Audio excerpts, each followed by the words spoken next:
Hello,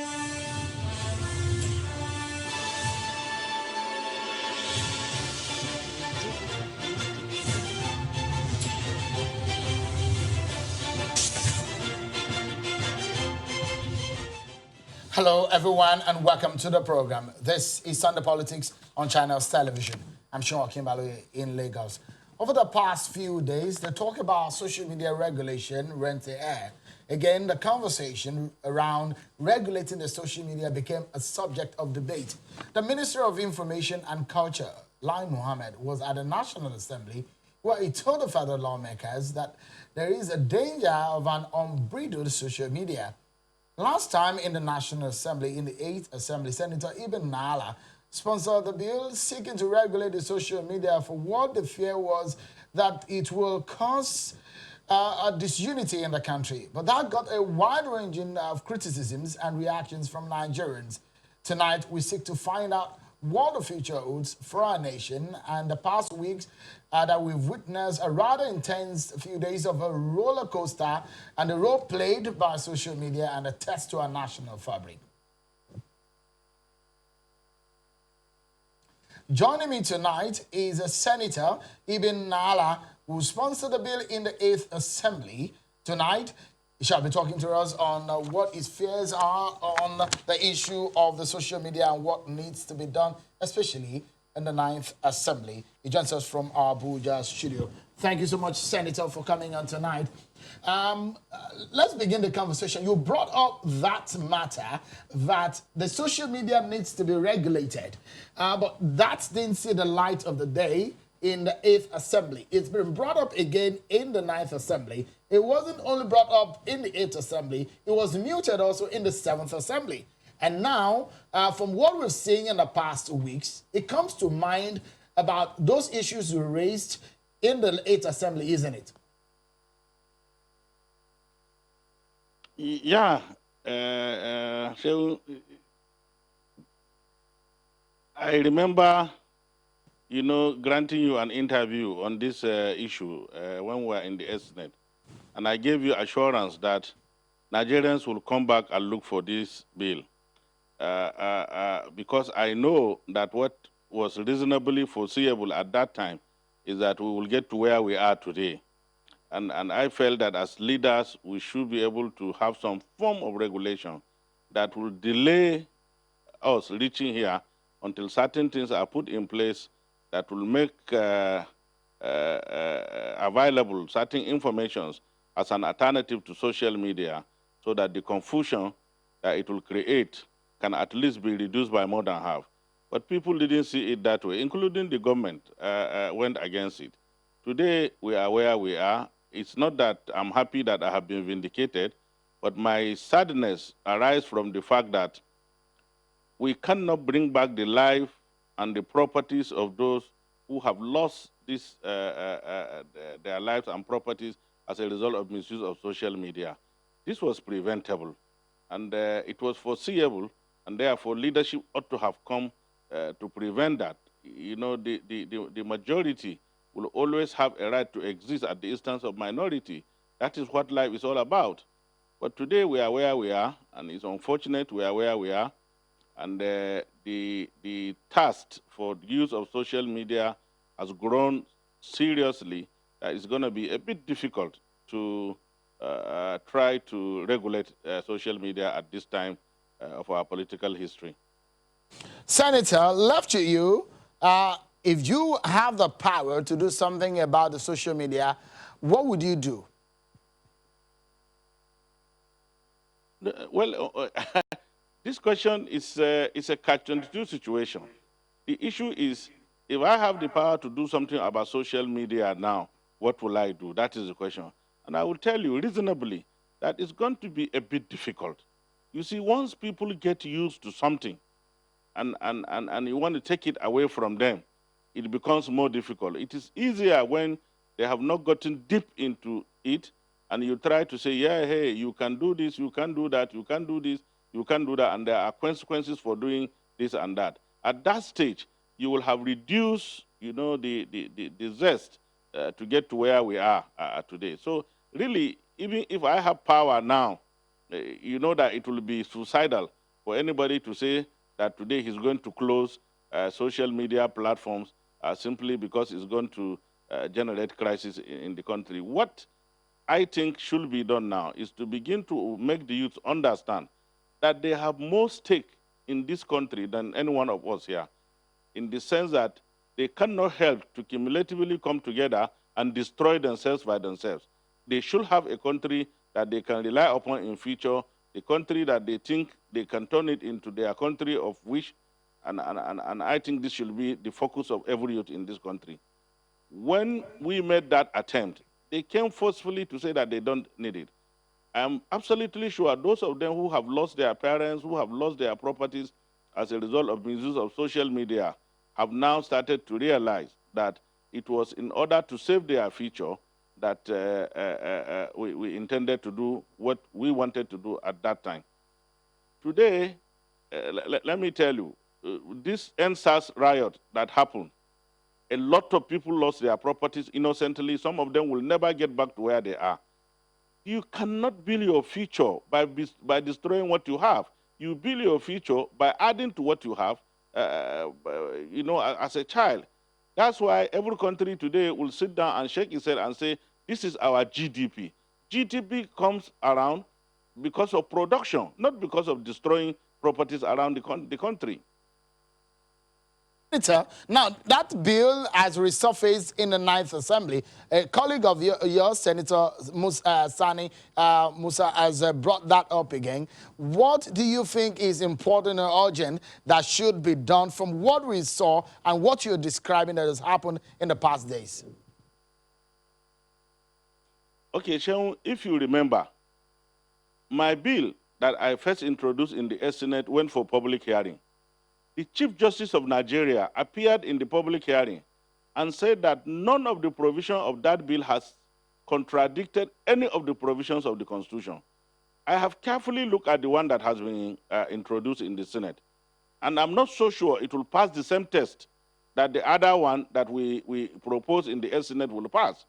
Therefore, you run away from what will not have touched your fundamental rights in the Constitution to go now into what, if allowed to go, can definitely affect your fundamental human rights. It doesn't make sense to me.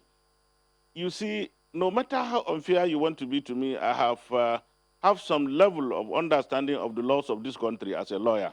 I might not be that very good, but at least, no matter how unfair you want to be to me, you must accept the fact that I have some reasonable understanding of what our laws are all about. As far as I'm concerned, where we are today, it has more to do with preaching to the youths, preaching to mischief makers, preaching to all those who do not wish this country good, to understand the fact that they do not have any other country other than this country. And therefore, it's the responsibility of each and everyone in that group to ensure the survival of Nigeria, to ensure peaceful coexistence, to ensure law, order, and security in the country. And you cannot do that by posting fake information that will incite people into violence, that will incite people into hatred, that will incite people into along the lines of division. To me, that is not the way to grow a country. And I'm telling you, and I stand here, and I will give you the same assurance I gave you when I gave you the last interview in the Senate, that unless the government takes this issue seriously, we may, I am not a prophet of doom, we may not have a country that is governable, under our laws. We have to be extremely careful. Leaders must have the courage to tell their followers the hard truth, the brutal one, and must have courage to show that they are leaders and enforce those things that they believe will be in the overall interest of majority of Nigerians. This is what leadership demands. Senator, let me quickly show you some of these statistics. The numbers will be very useful in our conversation tonight. Quickly, as at September 2020, the Nigeria social media statistics, a breakdown of it, let me quickly give you an idea of what it looks like. Facebook with 55% of Nigerians on Facebook.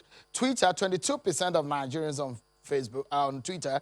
Pinterest, 11.03%, Instagram, 6.8%, YouTube, 4.4%, LinkedIn, 0.23% of Nigerians. That according to StatCounter and Global Stat. But if you look at the Nigeria digital data, as at January 2020, it tells us that 85.49 million, there are about 85 million internet users in Nigeria, 42% internet penetration, 27 million social media users, 169 million mobile connections in Nigeria.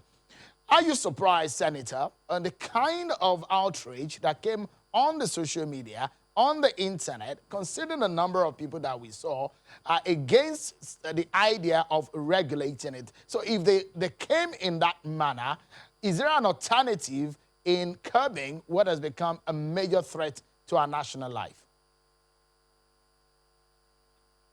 Let me tell you, Shehu, you see, I am not one of those leaders who believe that certain statistics can bamboozle me into believing that they represent the true position of Nigeria.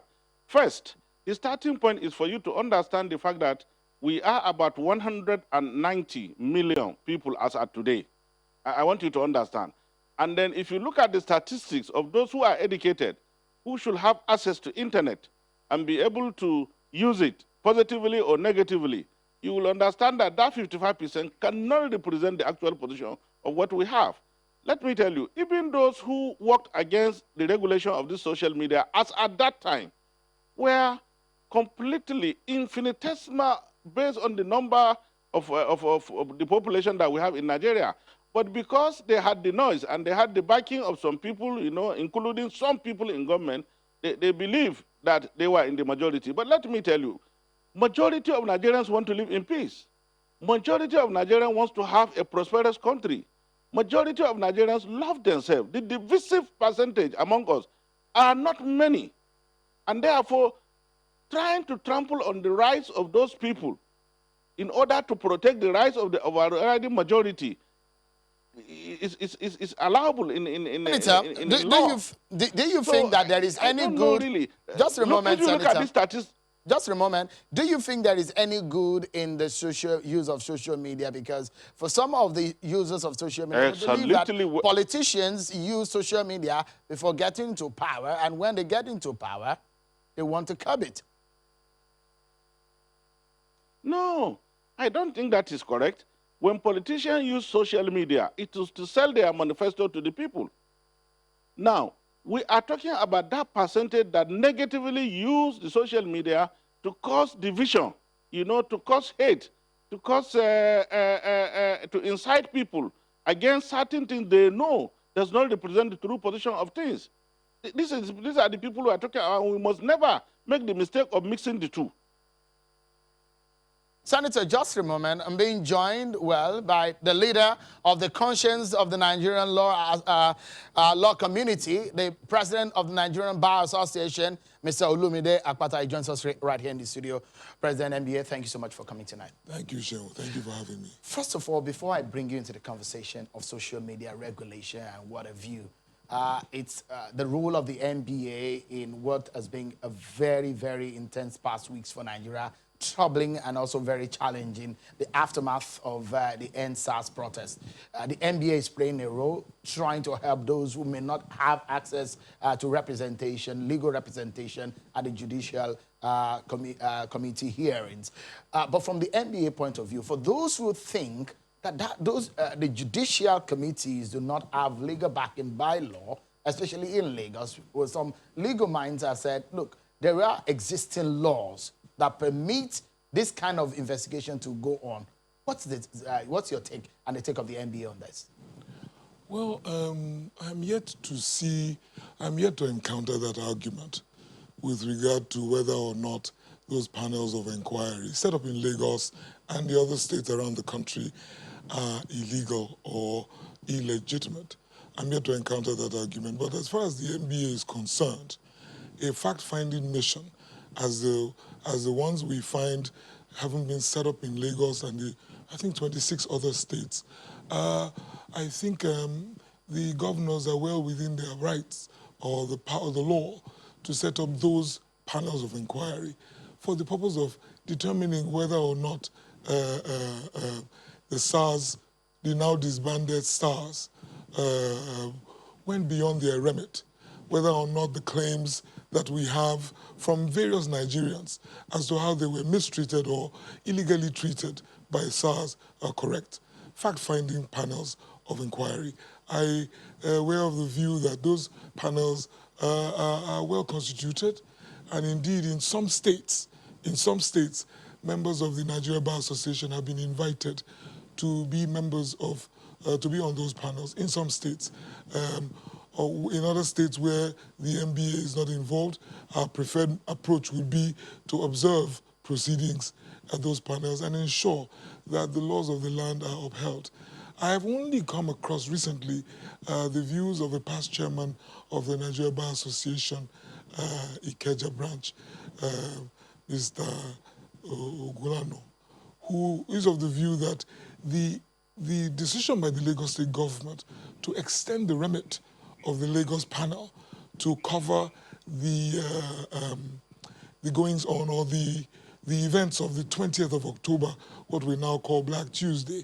Mr. Ogulano is of the view that the governor went beyond his powers because, in his view, the governor is a potential cited party or is a potential, I don't want to say accused person, but he has been cited as the individual who may have asked for the military to show up at Lekki Toll Gate on that particular day. Mr. Ogulano has expressed those views.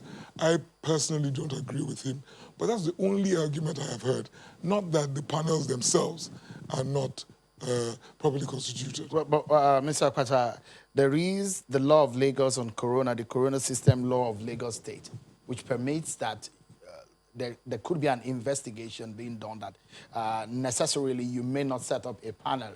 One of the issues that have been raised is that some persons have been asked to appear and show up before some of these panels, and they are accusing or they're challenging the legitimacy of this panel. Do you think that whatever goes on as position of the panel is binding on any persons, legally speaking? Well, what I think is that let us understand what a fact-finding panel does. What it does is to establish the facts. What it does, in my understanding of these panels, the way they have been constituted, is to say, yes, this happened, or no, that did not happen, and recommend to the authorities what they think should be done with regard to those persons who are found to have broken the law or breached any provision of the law. Recommend to the authorities. I don't think anybody has suggested for a second that these particular panels have the power to punish an individual or to jail anybody. That is not my understanding of those panels or what their remit covers. So when you say, is anybody bound, it will be properly constituted authorities, like state governments, that recommendations will go to, like governments of the Federal Republic of Nigeria. You know that there's a panel also set up by the National Human Rights Commission. Those recommendations will go to them regarding what they think should be done or what action they think should be carried out by the authorities. I think that is that is the contemplation. So I'm a little bit, I think we're jumping the gun because this is fact-finding, determine what could have happened. Okuzu Detention Center, was anybody held there for periods longer than the Constitution permits? Was anybody killed at the Okuzu Detention Center? Yes or no?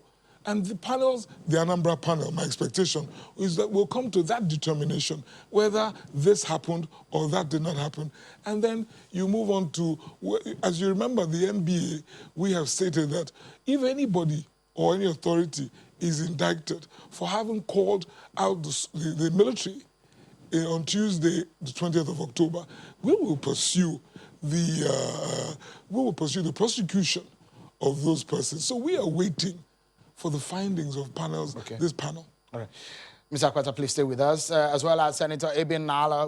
We go on a break. But of course, when we come back, we have a concluding moment with Senator Ibn Nala. Of course, Japhet Omojuwa will join us. He's a blogger and an author in the conversation on social media regulation. Up next on the program, the federal government wants a social media regulation. But how does this happen? We hear from the Minister of Information, Lai Mohammed, after this break, everyone.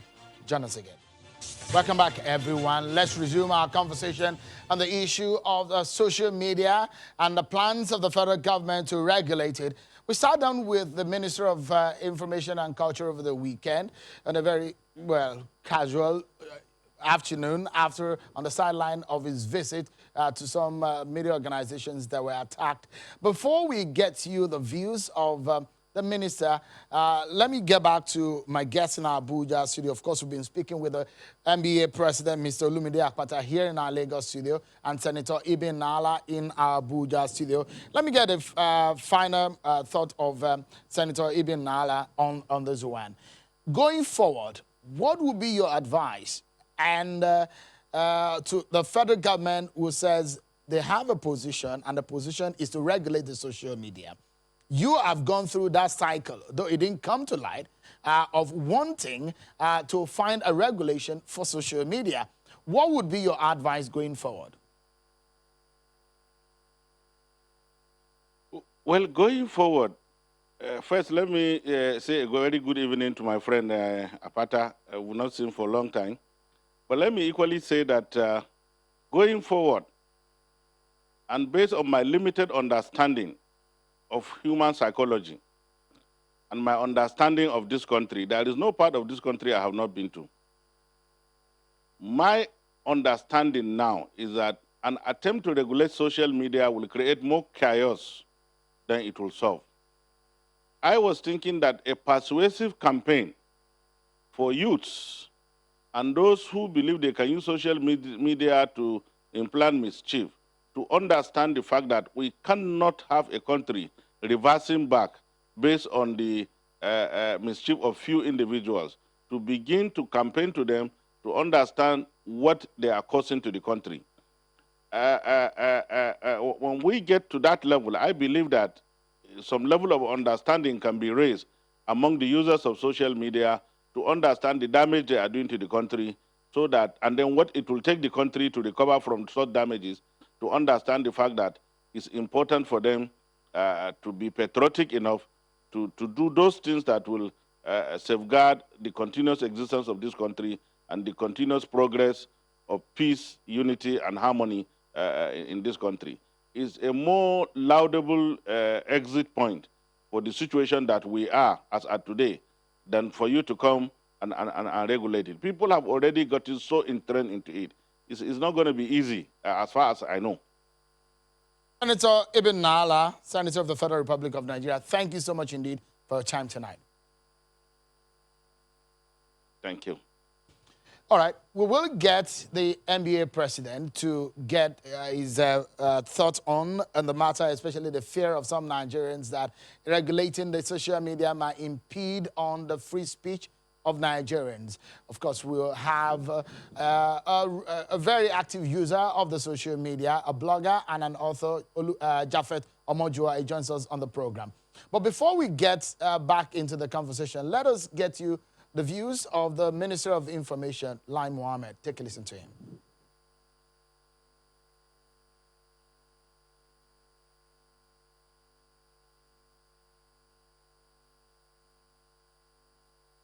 You remember that as far back as 2017, the government through the Ministry of Information and Culture alerted the nation and the entire world to the twin evils of fake news and hate speech.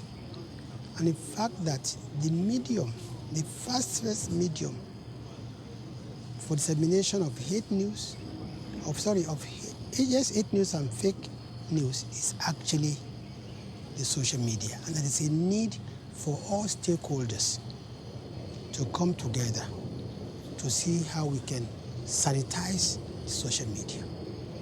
Now, for us as a government, it's not just about legislation.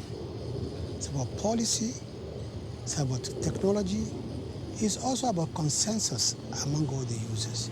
So what has transpired in the last few days, more than ever, I think has validated the position of the government on the need to have a very responsible use of the social media. How do you hope to go about this? You see, we said that a long time ago when we invited all the major stakeholders, Nigerian Union of Journalists, Guild of Editors, the online publishers, the bloggers, the social media influencers, even the big technology companies like Google and Facebook, that we must sit down together to fashion out a solution to making our social media responsible. So it's not just about legislation alone. It's not just about shutting down the social media. It's about ensuring that social media is safe for all and is safe for our national security. But aside legislation, does the federal government have some concrete measures? Because we saw in the United States, the president in America had said one TikTok and he was planning to shut it down. Is the federal government thinking in that line as outside of legislation? Because that's going to take some time, isn't it? We are working on a social media policy. And the social media policy will involve the cooperation of not just Ministry of Information, but also Ministry of Communication and other security agencies. This is, I think, what we need to put in place first. And you see, in arriving at that policy, we would also need the input and contribution of all stakeholders. And this is why we keep saying people should not just have a knee-jerk reaction to our attempt to sanitize the social media. It's going to help all of us. Some takeaways from what you've said and reactions to it is that it looks like the federal government wants to censor social media. Does it look like that? It's difficult to censor social media. We have no intention of censoring social media in the sense of stifling your rights of expression, no. But we would continue to ensure that your rights does not infringe other person's rights. Your government, the APC, came into power on a very strong stream of change. But what we've seen in the past week, is the government worried about what has become a very growing agitation amidst young Nigerians who are worried that their aspirations are not being met at the moment? The honest truth is that probably people are not looking hard enough. And if they are just objective and they see where this government took off and where this government is today, either in terms of agriculture, in terms of the economy, in terms of security, or even the recent initiatives of government targeted especially at the youth, they need, you do know that all they just need to do to be a bit more patient. You heard a portion of the interview with the Minister of Information and Culture, Lai Mohammed. Let's get some other views on the issue of regulating the social media. I have joining us on the program an active user of the social media, popularly called Omojua on Twitter and on other social media platforms. He's an author and a blogger. Thank you so much, Japheth, for joining us tonight on the program. You've heard a senator who sponsored the social media bureau in the 8th Assembly, and you've heard the Minister of Information saying there is a need, a growing one at that, considering what has happened in the past few weeks, the need to regulate the social media. Your reaction, Omojua? I mean, they're just obsessed with curbing people's voices. It's a fast knee-jerk reaction to EndSARS, the peaceful protests that happened across the country. If they were interested in fake news or hate speech, Nigeria has more than enough laws to guard against such crimes and misdemeanors. If it's about fake news, it's about misinformation, People have been sued for the things they posted on social media already. People are being sued and jailed for the things they posted on social media. The only thing you cannot do right now is jail someone for their opinion, is jail for someone for their free speech. And what they're doing is, and I saw the senator saying a lot about national security, fear mongering. That's what people do when they want to steal your voice. They hap it on national security. They make everybody scared. But what I would also like to say is that no matter what the Nigerian government does, it is too late to stop this thing. You cannot stop people from something that they've tasted and they know that this is their real voice. The real representatives of the Nigerian people is no longer the National Assembly. I know that because Nigerians have been screaming for the last 20 years, reduce your pay, and they refuse to reduce it. If they were the actual representatives of the Nigerian people, they would have done exactly that. Now, people want to represent themselves with their own voices directly, a full democratization of their voices, of advocacy, of activism. Anyone who cares for justice, for freedom, for liberty, like Lai Mohammed used to care before he went into government, they would totally be on the side of social media. But are you afraid, Japhet, about some of the danger that lies in the use of social media that we have seen, not only in Nigeria, but in some parts of the world? It comes with it issues of fake news. It comes with it the issue of hate speeches. I agree with that. You know, there's a danger in having too many men run Nigeria, because many men in government have run Nigeria aground for the last 60 years. But we are not banning men from running for office. We're not saying let only women run this country, even though men have run Nigeria aground, right? So there are consequences to every good thing. There is the other side of social media. I'll be the first to tell you that people go out of their way to misinform, to share fake news, to defame people. But I'm saying again, we have more than enough laws in Nigeria already to guard against all of those things. So why, if the only thing they make, if they were really about making this change happen, and actually if they were about hate speech and national security, what they should be looking to do is look at those laws again and see where they can work. Because you are speaking with the NBA chairman, he will tell you that electronic evidence is tenable in Nigerian court. So you can use tweets, you can use Instagram posts, Facebook posts as evidence in court. So really and truly, I tell you, even with the reverse side of social media, the negative side of social media, Nigeria already has laws to guard against all of those things. Really and truly, we already currently at the moment do already now as I speak.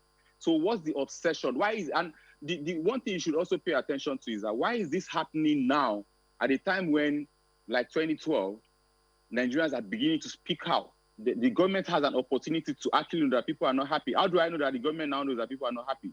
When the president came out to address Nigerians, he was speaking about what they were supposedly doing. So it's an understanding that this even sometimes even goes beyond people not wanting to be killed by the police. It's about the whole reality of governance, right? And he should use that opportunity to institute the right laws, because this obsession with social media, it wasn't social media that broke down national security all across the country. Right now in Rivers, things are happening. It's not social media. Social media is not a human being. Social media, they are tools. You should look at your system, your country, and try and ask yourself, are you actually really and truly giving the people the change they ask for? Because first of all, to start with, there will be no APC change without the Occupy Nigeria movement in 2012.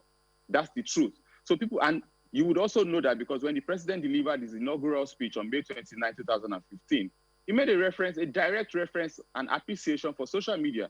So why does that government now want to go out of its way, which I can tell you for free, they won't be able to do. Whatever they do, technology, innovation, and the creativity of Nigerians, especially young Nigerians, they will find a way around it. I assure you of that.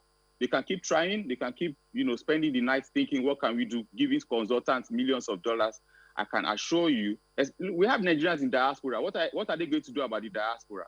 A huge part of the strength of the NSAS protest was in Nigerian diaspora. Are they going to make specific laws for Nigerians in Australia, in Estonia, in Canada, and all over the place? Government should sit down and think, what can you do? How can you make the lives of your people better? You should not be obsessing about copying their voices, trying to make sure that they are not able to speak, trying to force a place that is already fully democratized, trying to force this government bureaucracy and, sorry to say, nonsense on top of it. Because it's too late.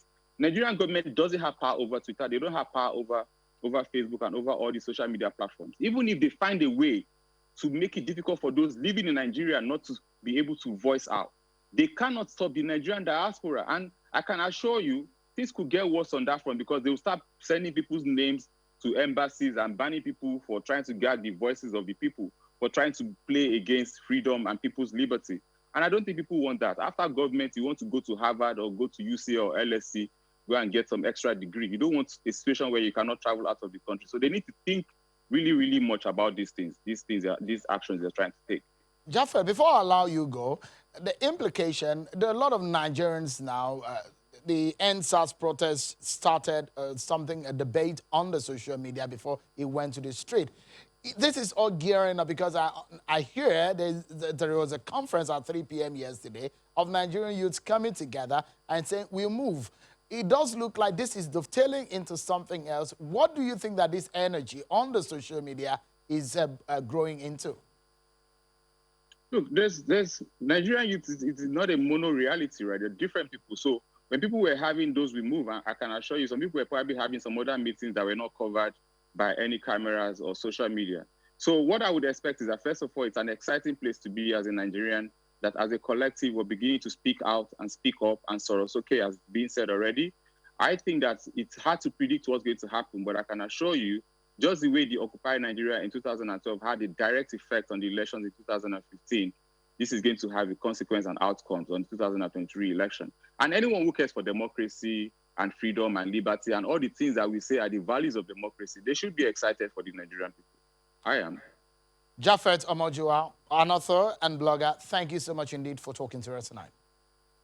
My pleasure. Thank you. Let me get back with a few seconds we have to go on a second break with the president of the NBA. Your quick reaction to the debate on the social media regulation. Well, I mean, there's nothing new under the sun, Shehu. It is normal for those in government who feel that the people are finding their voices to be worried, to be fearful, and to be concerned. And they're stuck in trade, and their standard operating procedure is to deprive people of their voices. It's not a Nigerian phenomenon. It happens mostly around the world, but more in developing countries, emerging economies. You want to deprive people of that which is theirs, their voices. I am of the view that there's nothing unregulated about the social media space. It is regulated. There are laws that can deal with any... You see, it's the unfamiliarity with that space that really bothers most of those who talk about regulation of the space. Social media is not unregulated. The social media space, there are laws, in our body of laws, there are provisions for any infraction that you can think of that anyone will commit in the social media space. We just have to apply diligence and industry to bring to book anybody who we think is an offender or has offended any of these laws. All right. Mr. Akpata, please stay with us. When we come back, the state of the nation on the table for a discussion tonight with the NBA president. Don't go anywhere. We're looking at the fear of free speech, which is being at the heart of the social media regulation. The debate continues when we come back from the break. Join us again.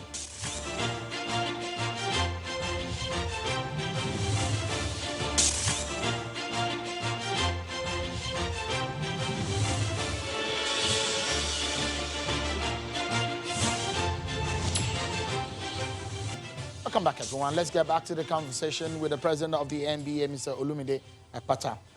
So tell me, sir, with what we have on our hands, should the federal government continue with the plan to regulate the social media? Social, you know, I struggle with the terms that we bandy around. Like I said, I think the social media space is regulated already, right? I don't see that there's any special need to come out and because are we saying regulate or shut down? What are we saying? Let's speak English. You know what I mean? Because we hear them using regulate. We hear the Minister of Information use the word sanitize, and I'm just saying to myself, what are we trying to do? The timing is suspicious, you know. But having said that, I recognize that there are those amongst us who are irresponsible in the way and the manner they use social media. But again, we say that there are laws of the land in place to deal with those kinds of persons. And if we need to tweak the laws here and there, as we amend our laws every day to meet with issues that may come up that were not previously contemplated, all well and good. But it is not throwing out the baby and the bathwater approach that I suspect most that is in contemplation by those who are handling the levers of power today. That is not going to work. So for me, I think the lay of the land is quite clear to me. We have this new space called social media where a majority of a certain demographic operating, the younger people, this is their voice. They use it to ventilate. They use it to say what they want to chime in to the affairs of the state and generally. And then we now start talking about regulating. Regulating to me sounds like a euphemism for gagging. You know what I mean? You think that the trend is tending towards stifling free speech, which is under the fundamental human rights of citizens of country, as some people have feared? Well, that is the fear of most. That what the attempt today would appear to me, and considering the timing, would be the attempt to stifle, it would appear to be an attempt to stifle, an attempt to gag, you understand, and to steal the voices of many, right? So there's no doubt, I think it would be disingenuous at this point to try to do that, you know, but... So you'll be saying that the federal government should halt any idea of trying to regulate as they are trying to do? No, like I've said, this place is already regulated, right? And so when you say you want to regulate, Omajua, I agree with Omajua who just spoke, that there are laws already that deal with a lot of the issues that are in contemplation.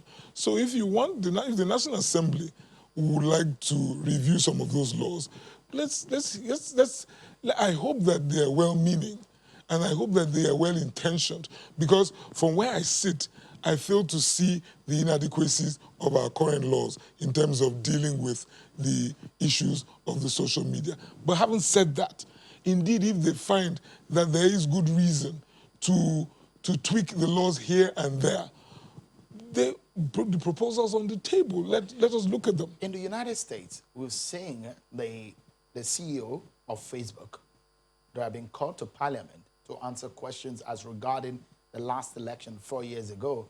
We've seen people who had some of the social media platforms that are being called to answer questions on how some of these platforms are being controlled and how people use them as relating to their country. In China, China has written up to meet Google and some other social media platforms. The American president spoke up about TikTok.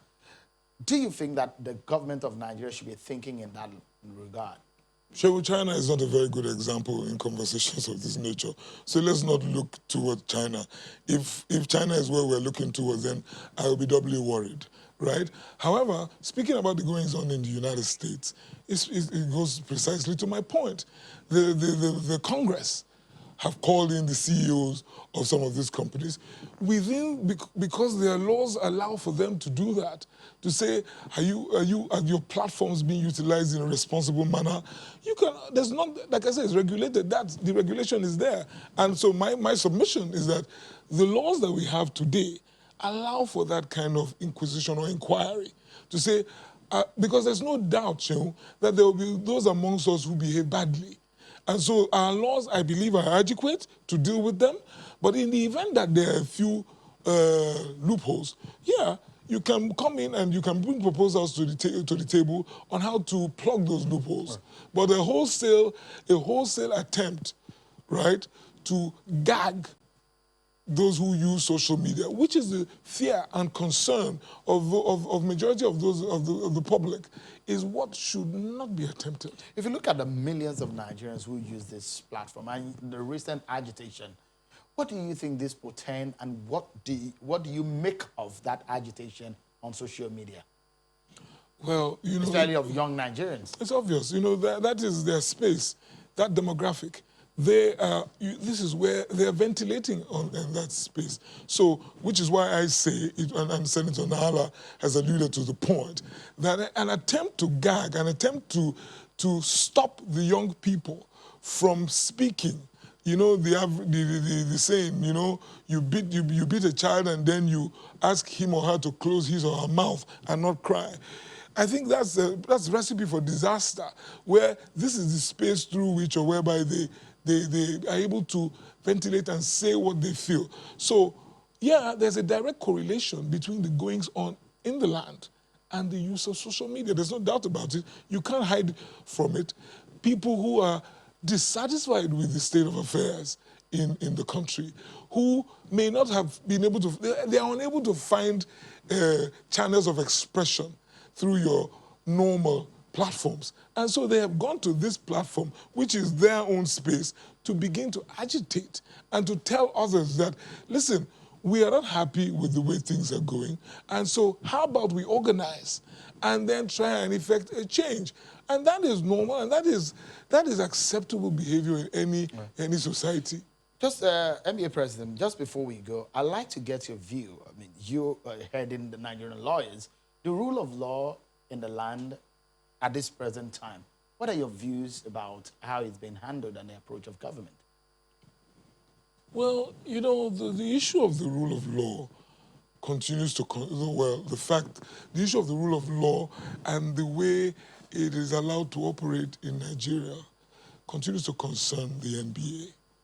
And recent events have made us even more worried about the attitude of government and those in power regarding the issue of the rule of law. We cannot, the approach cannot be equivocal. Or the word I'm looking for is you have to be unequivocal in your approach to the application of the rule of law. It must be across board. So we enjoin the government of Nigeria, those who are at the helm of affairs, to continue to not to pay lip service to the issue of rule of law. And I speak directly about the recent happenings in Nigeria, where, you know, we have a situation on Tuesday, the 20th of October, where there were protesters at the Lekki Toll Gate, and it is alleged, and it was some of us saw, right, on our screens, soldiers, right, attacking these protesters, unarmed protesters. That cannot be allowed to happen. So the rule of law, right, for rule of law to be seen to be holding sway, the fundamental rights of your people, of your citizens, must be upheld, must be protected, cannot be trampled upon. So that is where, you know, there's concern on the part of, on the side of the NBA regarding this issue. We can't play fast and loose with the issue of rule of law and the rights of the citizen. Mr. Olumide Akwata, NBA President, thank you so much for coming tonight. Thank you for having me. I appreciate your time. And that's our show for tonight, everyone. But before we go, and here is my final word. Today is Nigeria's National Youth Day, and I feel I should bring some hard realities to bear. 60 years ago, when Nigeria got its independence, Nigeria's population was just about 40 million. But today it's grown to about 200 million, and the next few years, we may add as much as 20 million more.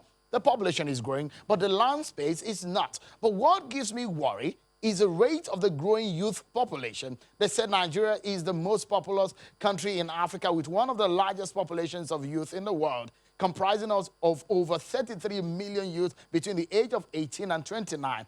The population of age 1 and 14 years in Nigeria is about 43%. That's about half of the entire population of Nigeria. What gives me sleepless night is what part of these millions of young Nigerians that are busy. As they say, the idle hand is the devil's workshop. 13 million of these young minds of school age are out of school. Unemployment rate is 27%, while 13.9 million Nigerian youths are unemployed. In a country where statistics available show that 102 million Nigerians live in extreme poverty, sadly, that's over half of the entire population. Those figures may be disturbing, but more worrying is what becomes of the idleness in the next few years. Boko Haram, violent crimes are sad reminders of the possibilities of idle minds. These may be some obvious facts, but But it is a sad reality that we are sitting on a keg of gunpowder. If we move fast enough, we can reverse this ugly trend that has the potentials of turning our society into a crime world or throw it into a state of anarchy. The work is not only for government, but for all of us. And that is my final word, everyone. Many thanks for watching. I'm Sean Kimbale. Enjoy the rest of your evening.